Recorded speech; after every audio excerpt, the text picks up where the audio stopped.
E nós estamos de volta, Plantão Enem ao vivo. Pela Rede Minas e pela internet. E para não perder nenhuma dica, se liga no site e no blog, que é atualizado 3 vezes por semana. Mande suas perguntas sobre as matérias de hoje, matemática, física e química, por telefone, por e-mail ou pelo Facebook. Não fica com dúvida não. E se der tempo de responder sua pergunta aqui, se não der tempo, vá até o site que a resposta vai estar lá. E agora a gente vai falar um pouquinho da química. Professora Marciana, como é que o aluno pode estudar a química? Qual dica que a senhora dá? Bom, estudar, né, de modo geral, exige muita leitura. Então, na química, atualmente, os meninos eles têm que ler muito. E não só os livros didáticos, como também revistas, né? Eu observei nas 2 últimas provas muita indicação, né, nas referências bibliográficas que aparecem nas questões, estão indicadas revistas que estão disponibilizadas na internet. Por exemplo, Química Nova na Escola. Traz todos os assuntos que podem cair no Enem, aparecem em textos dessa revista, que são feitos, em geral, para professores, mas que para o aluno do 3º ano, que já está no final do ensino médio, tem condição de fazer essas leituras. Então, ler muito livro didático, fazer os exercícios, como o professor falou, né, porque isso eu acho que é básico para essas matérias que exigem um certo treinamento do raciocínio. E fazer leitura dessas revistas. Tem Ciência Hoje, que também aparece nas referências bibliográficas dentro da própria prova do Enem. Então, acho que ficar ligado nisso. Nas 2 últimas provas apareceu muito essas revistas. E você acha essas revistas na internet, né? No caso da Química Nova, no site da Sociedade Brasileira de Química, tem lá todos os volumes disponíveis. E leitura de jornal e revista, do contexto, porque os contextos aparecem nas provas e eles estão ligados ao conteúdo. E, claro, aprender o conteúdo, né? A teoria. Professora, então vamos ver um vídeo de química para continuar o nosso papo. Sim. Chuva ácida. Você sabe o que é isso? A chuva é naturalmente ácida, pois o seu pH é 5,6 devido à presença de dióxido de carbono, CO2, na atmosfera. O gás carbônico da atmosfera reage com a água, produzindo ácido carbônico de acordo com a equação. A chuva ácida não é um fenômeno natural. Ela é provocada pela ação humana no ambiente. A poluição atmosférica, além de causar problemas respiratórios e aumentar o efeito estufa, gera a chuva ácida. A queima de carvão e petróleo pelas indústrias e automóveis produz não só gás carbônico, mas óxidos de enxofre e de nitrogênio. Ao reagirem com água, esses gases formam ácidos fortes.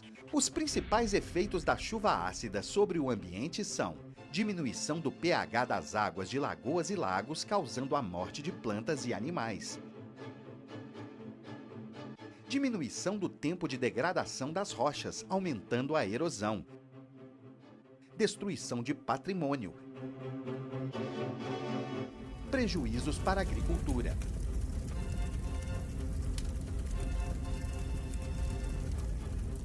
Algumas medidas podem evitar a chuva ácida. Purificação do carvão mineral antes de seu uso. Emprego de caldeiras com sistemas de absorção de óxido de enxofre. Uso de petróleo de melhor qualidade e purificação de seus derivados. Uso obrigatório de filtro catalisador nos escapamentos dos veículos.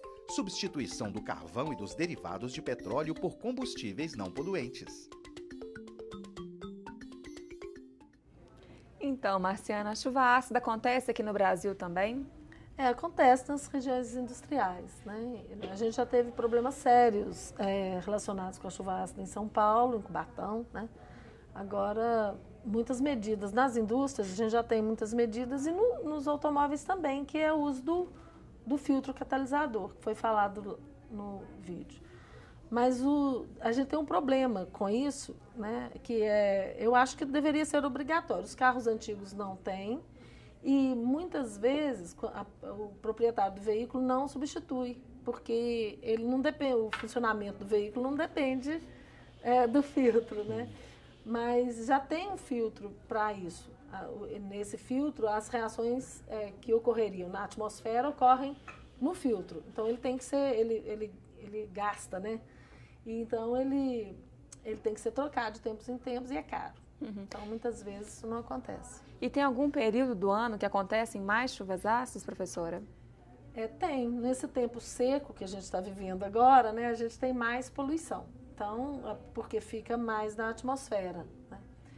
Então, a primeira chuva, a fininha, essa que está acontecendo aqui de vez em quando, uns chuviscos, né? Esse chuvisco, na região que tem muito ácido na atmosfera, gera chuva ácida. Ou então o orvalho, né, de manhã, porque a chuva ácida não é a chuva torrencial, né? É uma chuva fininha, né? Porque ela vai cair, então, na superfície das coisas e deteriorar. É isso que acontece. Quando vem a chuva torrencial, ela lava tudo, né? É uma chuva que É para limpar, né? inclusive, ela dilui a chuva ácida, né? Ela limpa. Então, essa primeira chuva, nessa época do ano, é a chuva mais... No vídeo a gente viu a questão do pH, professora. Explica essa história de pH, o que significa ácido, base. Muita gente tem dúvida, né? A chuva, ela é naturalmente ácida por causa da presença do CO2, né, do gás carbônico, dióxido de carbono na atmosfera. Então, o pH da chuva é naturalmente ácida e isso é bom para o ambiente, né? Quer dizer, é o normal no ambiente. Então, e o pH é abaixo de 7. 7 é o pH neutro, né? Abaixo de 7 é ácido, acima de 7 é básico. Então, o pH normal, né, da chuva natural é 5,6. O pH baixa muito quando esses outros ácidos entram na atmosfera, quer dizer, entram os óxidos na atmosfera, reagem com a água da atmosfera e então baixa muito. Quando o pH está mais baixo da água é que vai fazer esse estrago, né, no ambiente. Então, o pH abaixo de 7 é ácido, quanto mais baixo, mais ácido, né? Acima de 7 é básico, quanto mais alto, mais básico. Professora, tem pergunta chegando lá de Juiz de Fora, da Vanessa. Ela pergunta como o processo de saponificação é cobrado no Enem. Saponificação. Vamos conceituar o que é saponificação. Saponificação é uma reação, né, onde reagem os ácidos graxos com uma base forte, né? Então, você tem... esse é o processo de saponificação. Pode ser cobrado. Como que o sabão funciona. O sabão, a molécula do sabão é uma molécula polar. Então, por conta dessa polaridade, ela interage muito bem com a água, né? Então, o sabão dissolve em água, porque é uma molécula polar, a água também é polar. Mas o sabão tem o ácido graxo, que é uma cadeia longa de carbono, e por conta dessa cadeia longa de carbono, dissolve também gordura. Então, o sabão faz esse trabalho de dissolver. Ele dissolve na água e ele dissolve gordura, e aí faz a limpeza doméstica, né, da gordura. Então, isso é cobrado no Enem. Tem a ver com as forças intermoleculares, as ligações químicas, né? E com esse contexto, que é um contexto da vida de todas as pessoas, que é a limpeza, o uso do sabão, né? Ainda então, sobre essa questão da química, né? A erosão, professora, a gente viu no VT, né? Que deteriora várias coisas, obras de artes. Como é que isso acontece? Esse processo da erosão, como é que funciona, professora? Os ácidos, eles reagem com substâncias que os minerais contêm. Então, as rochas contêm minerais que reagem com os ácidos e, por conta disso, vai deteriorando a rocha, vai reagindo e deteriorando. É como se dissolvesse a rocha, né? Porque acontece uma reação entre os ácidos e as substâncias que estão ali presentes. Né? Inclusive, você trouxe para a gente um vídeo, né? A questão do ano passado do Enem. Vamos dar uma olhadinha?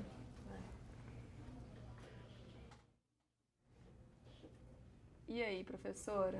O que é isso? Explica para a gente. Não, essa questão, ela da prova de 2010, né? Ela não tem nada a ver com a chuva ácida especificamente, né? Mas ela tem a ver com uma nova, quer dizer, é uma célula eletroquímica, né, que está mostrada aí. Essa célula, ela utiliza, ao invés de usar combustíveis poluentes, né, ela usa um combustível que é hidrogênio. A reação dela é hidrogênio-oxigênio, forma água. Então, como ela só produz água, ela não polui o ambiente. E ela está sendo usada em carros elétricos, que dispensam, então, os combustíveis mais poluentes, né? Então, essa é uma célula eletroquímica do futuro. A gente espera que os carros, que a gente tenha carros que não usem mais os combustíveis poluentes, né? Não poluam o ar, que gera chuva ácida, aquecimento global e tudo mais. Ela não gera nem CO2, né? Que é o gás mais responsável pelo aquecimento global. Só a água é bom, né, para o ambiente. Então, essa é uma célula eletroquímica e, portanto, o conteúdo é eletroquímica, oxirredução. Eles exploraram nessa questão o fato de produzir água. O aluno tem que ler no esquema da célula eletroquímica que há a produção de água. Então, tem um reagente que é H2 e O2 e produz água, tem uma saidinha lá de água, né, que está sendo mostrado lá. E a resposta é a que diz que produz água, né? Então, só produz água, por isso que é bom para o ambiente. Mas poderia ter sido cobrada outras informações a partir dessa mesma, né? A reação de oxirredução, o que está acontecendo, porque toda célula eletroquímica ela tem uma oxirredução.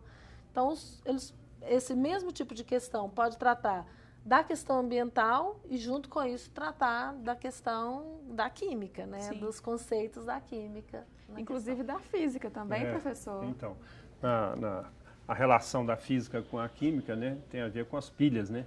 Isso. As pilhas, né, tem muita coisa a ver, né? Os tipos de pilha que acontecem, a pilha seca, né, que usa alguns elementos químicos diferentes das outros tipos de pilhas menores, né, que usa cádmio, né? Então, a produção da energia elétrica através da pilha é uma questão interdisciplinar, né, entre a física e química. Ele né? reivindica então, a gente fica brigando se essa questão é da química ou é da física, né? E tem mais perguntas chegando pra gente. E aí, Rafa? Tem. É do Ariel Wendel, lá de Varginha, que sempre participa aqui do programa. Ele pergunta quais são os processos de separação de misturas, professora? Os processos de separação de mistura tem filtração, centrifugação, destilação, né? Esses processos todos, eles podem cair, têm caído. Eles caem em questões relacionadas com o lixo, relacionadas com a reciclagem de plástico, por exemplo, tem, né, a questão dos processos de separação, tratamento de água, que é o mais comum, tratamento de esgoto. Então, as questões são sempre relacionadas com alguma questão ambiental e envolve aí os processos né, aí são vários os processos, né? Todo o livro de dados, desde o ensino fundamental, você vai achar esses processos. Então, ele tem que prestar atenção neles todos e no final do ensino médio, não é só saber o processo, mas saber relacionar isso com as propriedades dos materiais, que são densidade, solubilidade, né? Porque eles, quando você relaciona o processo e a propriedade, você sabe fazer a escolha do processo para separar um material do outro. Né? Recentemente saiu no jornal um novo tipo de processo de separação de elementos sólidos da água que está sendo testado em Campinas. Você viu isso nos jornais? Que dispensa o cloro e usa um processo eletroquímico. Eu não tenho os detalhes aqui. O cloro no tratamento de água é usado como bactericida, né? Não, na fase final. Tem a fase em que ele aglutina as partículas, né? Isso aí é outra coisa, não é o cloro. Não, pois aqui que é mesmo? É sulfato de alumínio. Isso, então tira isso. Tira o sulfato de alumínio. E coloca um sistema eletroquímico. Tá. Pode ser. Está sendo testado em Campinas. Pode ser uma questão, eventualmente. Pode Professora, pode acontecer. O Marcos, lá de Pará de Minas, ele pergunta por que a queima de combustíveis fósseis pode produzir chuva ácida. Voltando um pouquinho lá na chuva ácida. Pois é. A queima, é engraçado isso, né? Porque os combustíveis fósseis são hidrocarbonetos. E os hidrocarbonetos só tem carbono e hidrogênio na fórmula, não tem enxofre e nitrogênio, né? Então, é uma boa pergunta. Os combustíveis fósseis, eles são derivados do petróleo ou carvão, né, mineral, Todos os dois têm uma contaminação por enxofre. E como esse enxofre residual não é totalmente retirado deles nos processos de purificação, né, nem dos derivados de petróleo e nem do carvão, eles, quando queimados, tanto forma CO2, porque ele tem carbono, o composto tem carbono, como o enxofre residual reage com oxigênio e é liberado na atmosfera. Né? Então, é isso. O nitrogênio está no ar. 70% do ar atmosférico, 71%, né, do ar atmosférico é de nitrogênio, N2, gás nitrogênio. Então, ele também entra na câmara de combustão, né, dos combustíveis, reage com 2 e é liberado também como resíduo. Né? Por isso que tem que ter os filtros, tanto nas chaminés das indústrias como nos automóveis. Né? Então, é isso. Esses óxidos gasosos que vão para o ar é que reagem com a água e produzem os ácidos fortes que dão origem ao que é chamado de chuva ácida. Ótimo, nós vamos para o intervalo bem rapidinho. E é o Plantão Enem ao vivo, uma parceria da Rede Minas e da Secretaria de Estado de Educação de Minas Gerais. A gente já volta. Aproveite o intervalo e ligue para a gente ou passe um e-mail. Até já!